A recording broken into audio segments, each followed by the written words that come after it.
Hei hopsti, mina olen Villem Kass ja ma kannan kiivrit, aga miks ma kiivrit kannan?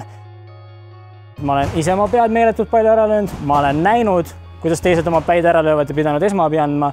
Meie kolju ei ole piisavalt tugev, ehk meil on vaja seda väikest kaitsevärki, et elada oma elu palju lahedamalt ja sõita erinevate asjadega ja trikke ja värki. Ma kannan kiivrit, et ei juhtuks olukordi, kus ma võin viga saada. Ja ma soovitan oma sõpradel kindlasti kiivrit kanda. Ma kannan kiivrit, sest ma kardan kukkuda ja see annab mulle enesekindlust juurde.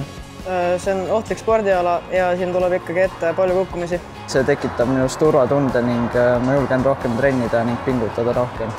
Kannan kiivrit sellepärast, et kui kukun, et mingeid suuri vigastusi ei tuleks. Ma võin olla küll enesekindel sõitja, siis ma ei tea kunagi, millal midagi juhtuda võib. Ma kannan kiivrit samal põhjusel, miks ma autoga sõites kannan turvavööd. Seda enamasti õnneks ei lähe vaja, aga kui peaks tekkima olukord, siis see on kõige lihtsam abimees, mis sul kohe olemas on. Sõltuvalt päevast pöördub meie haigla erakorralise meditsiini osakonda umbes 10-20 patsienti peatraumadega.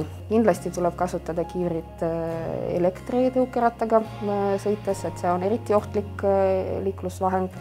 Tasakaalu hoida on raske ja kiirused on päris suured mõnikord. Ja kindlasti pange kiivrit oma lastele. Me tahame teada, mis on sinu miks. Näita meile, miks sina kannad kiivrit. Tee Instagrami või TikToki postitus hashtagiga kannan kiivrit. Enim laike saanud võidavad Hawaii Expressi 100-eurose kinkekaardi. Kõigi osalejate vahel lähevad loosiga 10 Transpordiameti ja 10 Teevita meenekotti. Ja ära unusta tagida ka Instagramis Teevita ja Transpordiametit. Nii et pane kiiver pähe ja hashtag kannan kiivrit. Peace!